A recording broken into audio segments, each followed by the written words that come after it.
Assalamualaikum warahmatullahi wabarakatuh. Selamat datang di video pembelajaran dengan saya Laode Musinin SPD, guru mata pelajaran kimia kelas 12 SMA Negeri 1 Lohia.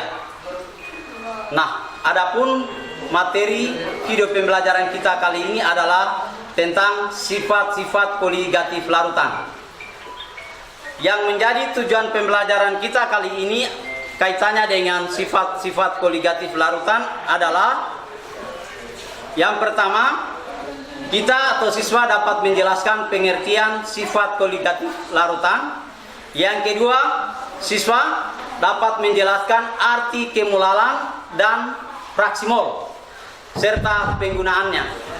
Selanjutnya, menjelaskan pengaruh zat terlarut yang sukar menguap terhadap tekanan uap pelarut. Berikut, menentukan molaritas larutan suatu zat terlarut dalam larutan. Kelima, menentukan fraksimol zat terlarut dalam suatu larutan.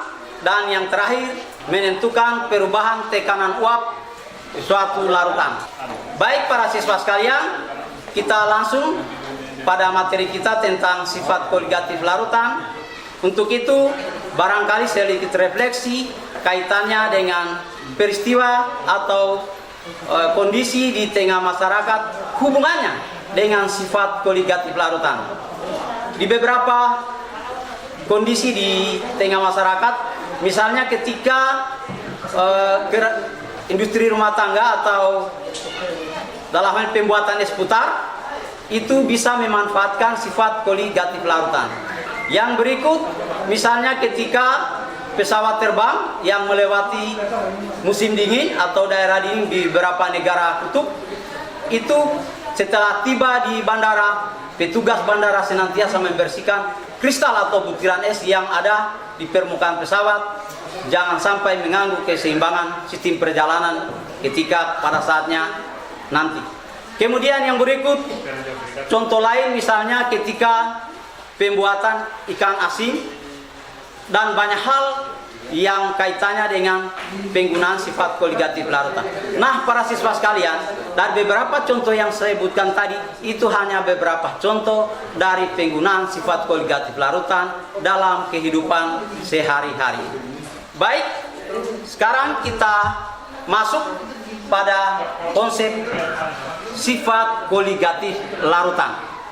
Siswa sekalian, bicara tentang sifat koligatif larutan tentu suatu hal yang mungkin jarang didengar, tetapi bicara tentang larutan, sekiranya di dalam kehidupan sehari-hari kita sering mendengar istilah yang namanya larutan. Apa itu larutan? Adalah campuran homogen atau serba sama antara zat berlarut dan terlarut, ya, itu. Jadi bicara larutan itu asal kata larut, artinya ada zat yang dapat larut di dalam larutan. Sedangkan yang dapat melarutkan zat terlarut itu disebut dengan pelarut. Itu. Nah, dengan demikian kita bisa memberikan definisi apa itu sifat koligatif larutan. Sifat koligatif larutan adalah sifat larutan yang tidak tergantung pada jenis zat terlarut, tetapi tergantung pada banyaknya atau jumlah partikel yang dapat larut dalam suatu larutan. Itu. Jadi itu tujuan kita pertama tentang sifat koligatif larutan. Dengan fenomena-fenomena tadi kita bisa memberikan apa itu pengertian sifat koligatif larutan. Kemudian yang berikut, bicara tentang sifat koligatif larutan, itu berdasarkan sifat daya hantar listriknya dapat dibedakan menjadi dua. Pertama, larutan elektrolit. Yang kedua, larutan non-elektrolit. Para siswa sekalian, tentu bertanya apa sebenarnya elektrolit dan non-elektrolit. Nah, di kelas 10 kita sudah belajar tentang larutan elektrolit dan non-elektrolit. Di sini saya mengingatkan kembali, larutan elektrolit itu adalah larutan yang dapat menghantarkan arus listrik. Kenapa bisa menghantarkan arus listrik? Karena larutan elektrolit dapat terurai menjadi ion-ionnya. baik itu positif maupun ion negatif. Sedangkan larutan non-elektrolit adalah larutan yang tidak dapat menghantarkan arus listrik. Kenapa juga tidak menghantarkan arus listrik? Seperti yang saya sampaikan tadi, karena tidak dapat terurai menjadi ion-ionnya, sehingga tidak ditemukannya muatan positif maupun negatif. Saya kira itu. Selanjutnya, apa-apa saja yang menyangkut sifat koligatif larutan itu, jadi berdasarkan sifat koligatif, berdasarkan sifatnya, sifat koligatif larutan ini, yang pertama adalah penurunan tekanan uap yang disimbolkan dengan delta P. Artinya di situ delta itu perubahan, P itu tekanan. Jadi penurunan tekanan uap. Yang kedua, kenaikan titik didih, delta TB, yaitu perubahan titik didih. Yang ketiga, penurunan titik beku yang disimbolkan dengan delta TF. Dan terakhir, tekanan osmotik atau disimbol dengan Pi.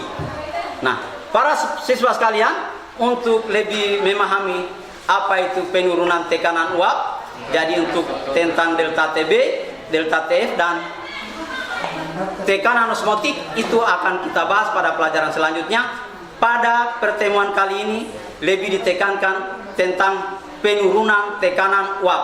Nah, untuk mempelajari penurunan tekanan uap itu harus ada dasar pengetahuan kita, yaitu sebagai prasyarat pengetahuan hubungannya dengan konsentrasi atau kemolaran. Nah, di kelas 11 juga kita sudah belajar tentang yang namanya konsentrasi.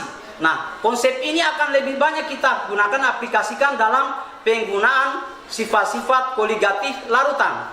Ya, tentu bertanya, apa itu konsentrasi? Ya, konsentrasi itu adalah berkenaan dengan pekat encernya suatu larutan atau banyaknya zat terlarut dalam suatu larutan. Suatu konsentrasi larutan itu dikatakan encer atau rendah manakala jumlah partikelnya atau zat terlarutnya itu sedikit. Ya, sebaliknya, semakin tinggi jumlah partikel atau konsentrasi, maka zat itu dikatakan memiliki konsentrasi yang lebih besar, yang disebut biasa konsentrasi tinggi atau pK. Ya. Kemudian terkait dengan konsentrasi juga perlu kita memahami yang namanya fraksi mol. Untuk itu, bagaimana penentuan konsentrasi? Sekali lagi bahwa konsentrasi adalah menyatakan jumlah mol zat terlarut dalam 1 liter larutan dengan satuan mol per liter. Ya. Satu contoh misalnya begini. Nah, di kelas 10 itu kita sudah belajar tentang mol. Jadi di kelas 10 itu ada beberapa versi mol, hubungannya dengan massa, hubungannya dengan jumlah partikel, hubungannya dengan volume standar. Nah, mana yang akan kita gunakan nanti adalah tergantung kondisi soal yang kita diketahui dalam soal. Suatu contoh misalnya begini.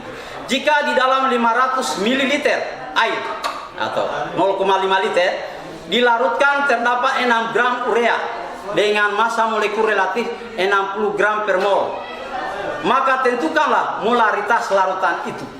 Nah, dari sini kita bisa sesuai konsep yang saya sampaikan tadi dari definisi bahwa molaritas itu adalah mol per volume. Jadi yang diketahui dalam soal adalah pertama volume dalam satuan liter. Ya, ketika ditemukan dalam satuan mililiter, maka kita konversi atau kita rubah ke liter. Nah, soal yang itu ditemukan 500 ml, berarti dalam 1 liter 1000 ml, maka ketika 500 ml, maka itu artinya 0,5 liter. Kemudian yang ketahui yang kedua adalah massa. Massa urea itu 6 gram dengan MR-nya 60 gram per mol. Nah, yang ditanyakan adalah molaritas. Maka langsung kita gunakan persamaan itu bahwa molaritas adalah mol per volume. Karena molnya belum diketahui, maka kita cari dulu mol. Mol itu gram per ml. Kenapa kita gunakan gram? Bukan jumlah partikel, bukan volume standar. Karena yang diketahui dalam soal adalah hubungannya dengan massa. Jadi mol sama dengan gram per ml, 6 per 60 didapat 0,1. Nah, dibagi volume 0,5 maka itu sama dengan 0,1 bagi nomor 0,5. Sedikit rumit kalau membagi pecahan atau desimal seperti itu. Maka 0 dengan yang di atas dengan 0 yang di atas dan di bawah saling meniadakan menjadi 1/5. 1/5 itu sama artinya 0,2 molar ya, satuan mol per volume. Itu cara menentukan konsentrasi molaritas. Kemudian yang berikut, tidak cukup hanya konsentrasi molaritas, juga kita gunakan konsentrasi molalitas. Apa itu molalitas? Yaitu menyatakan jumlah mol zat terlarut dalam 1000 gram pelarut atau 1 kilogram pelarut. Contohnya misalnya begini, jika di dalam 250 gram atau 0,25 kilogram terdapat 6 gram, juga saya ambil contoh yang sama, urea dengan MR, tentu MR urea tidak berubah 60 gram per mol, maka molalitas larutan adalah molalitas sama dengan mol kali 1000 per P. Mol ini gram per ml kali 1000 per P. Di sini yang dimaksud adalah volume pelarut. Jadi 6/60 kali 1000 per 250. 6/60 itu 0,1. Sedangkan 1000 per 250 itu 4. Jadi 0,4, 0,1 kali 4 sama dengan 0,4 molal. Kemudian kaitannya dengan fraksi mol. Apa itu fraksi mol? Fraksi mol adalah banyaknya zat terlarut atau zat pelarut yang dinyatakan dengan perbandingan mol. Zat terlarut, saya ulangi, bahwa fraksi mol itu menyatakan jumlah mol terlarut terhadap mol larutan atau perbandingan jumlah mol zat pelarut terhadap mol larutan. Mol larutan ini maksudnya mol pelarut ditambah mol zat terlarut. Contohnya misalnya sebanyak 2 mol urea terdapat 8 mol air, maka tentukan fraksi mol zat terlarut. Mol air tadi 2 mol, berarti 2/2 tambah 8 sama dengan 2/10 sama dengan 0,2 untuk fraksi mol zat terlarut, zat pelarut dalam ini air. Kemudian fraksi mol zat terlarut itu 8/10. Dari mana 8-nya? Fraksi mol zat pelarut itu sendiri. Sedangkan zat terlarut 2, berarti 8/2 tambah 8, 10, 8/10 sama dengan 0,8. Jadi di situ kalau kita menggabungkan mol fraksi mol pelarut dan fraksi mol zat terlarut itu sama dengan 0,2 tambah 0,8, 1. Jadi mol total itu pada umumnya 1. Nah, kalau di ujian misalnya ketika diketahui salah satu fraksi mol katakan 0,2 misalnya, maka nanti tinggal kita kurangkan 1 mol total yang 1 dikurang 0,2. Tidak perlu kita pasang rumus. Nah, selanjutnya akan kita masuk pada tujuan pembelajaran yang kelima dan yang keenam, maksud saya tentang penurunan tekanan uap. Nah, tentu Anda bertanya, kenapa ada penurunan tekanan uap dan bagaimana pengaruh zat terlarut atau zat yang non volatil terhadap tekanan pelarut zat cair atau pelarut murni. Ya. Para siswa sekalian, kembali kita merefleksi. Nah, di sini pasti kita pada umumnya di rumah ada kegiatan memasak. Ya, ini hubungannya dengan penurunan tekanan uap. Nah, bicara penurunan berarti ada perubahan tekanan. Tadi tekanannya tinggi menjadi rendah. Ya. Anda apa itu tekanan uap? Ya, tekanan yang ada suatu zat dalam hal ini cair untuk berubah menjadi gas. Ya, jadi itu. Kemudian kenapa misalnya terjadi penurunan? Maka akibat penambahan zat terlarut tadi. Semakin banyak zat yang kita tambahkan, zat telah ditambahkan, maka penurunannya semakin besar. Sebaliknya semakin sedikit jumlah partikel zat terlarut yang ditambahkan, maka penurunannya juga relatif sedikit. Satu contoh misalnya di kehidupan sehari-hari. Kalau kita memasak di rumah misalnya, kita katakan kita masak yang mungkin mau buat gula yang dipanaskan, mau bikin wajeh misalnya, ternyata harus gulanya dilarutkan dulu biar tercampur secara merata. Maka gula tadi tidak serta merta, kadang itu langsung kita masuk. Mungkin airnya dulu atau kita masak sayur di rumah, sayur bening, itu kita masukkan air. Setelah kita lihat mendidih, itu terjadi penguapan. Ya, tadi dari tidak menguap menjadi menguap. Nah, peristiwa ini namanya penguapan. Perubahan wujud dari cair menjadi gas, di situ disebut dengan penguapan. Kita di sini kita fokus dengan penurunan tekanan uap. Nah, ketika zat terlarutnya tadi katakan misalnya sayur bening atau beras atau apa yang kita masak, kita masukkan di dalam zat terlarut yang sedang menguap tadi. Apa yang terjadi? Apa yang teramati? Itu penaikan tekanan uap akan menurun. Bahkan gelembung gas yang timbul itu secara spontan akan turun. Nah, peristiwa inilah yang disebut dengan penurunan tekanan uap. Jadi apa itu penurunan tekanan uap? Perubahan tekanan dari gas menjadi titik, menjadi cair kembali, ya. Atau dalam hal ini terjadi penurunan, ya itu. Kemudian yang berikut, kaitannya dengan penurunan tekanan uap ini, ingat pada setiap suhu zat cair selalu mempunyai tekanan tertentu. Tekanan ini adalah tekanan uap jenuhnya pada suhu tertentu. Kemudian penambahan suatu zat terlarut itu menyebabkan penurunan tekanan uap. Dalam hal ini zat terlarut yang kita masukkan. Nah, dari peristiwa ini maka kenapa sampai terjadi penurunan tekanan uap? Karena zat terlarut itu mengurangi bagian atau fraksi dari pelarut sehingga kecepatan penguapan berkurang. Nah, ini ada contoh penurunan tekanan uap. Ada beberapa jenis zat penurunan tekanan uapnya. Nah, ini adalah hasil riset, hasil penelitian oleh para ahli. Coba kita bandingkan, misalnya di situ ada yang 0 derajat, ada 5 derajat, dan seterusnya. Ini adalah hasil percobaan untuk sebagai bahan bacaan. Maka kemudian kita masuk pada penurunan tekanan uap tadi, persamaannya delta P itu sama dengan P0 kurang P. Apa itu delta P? Penurunan tekanan uap. Seperti apa yang saya sampaikan tadi, P0 itu sendiri adalah tekanan uap pelarut murni, dalam hal ini air, dikurangi P atau tekanan uap jenuh larutan. Jadi dia berkurang tekanan uapnya. Ya, maka di situ terjadi selisih. Ya.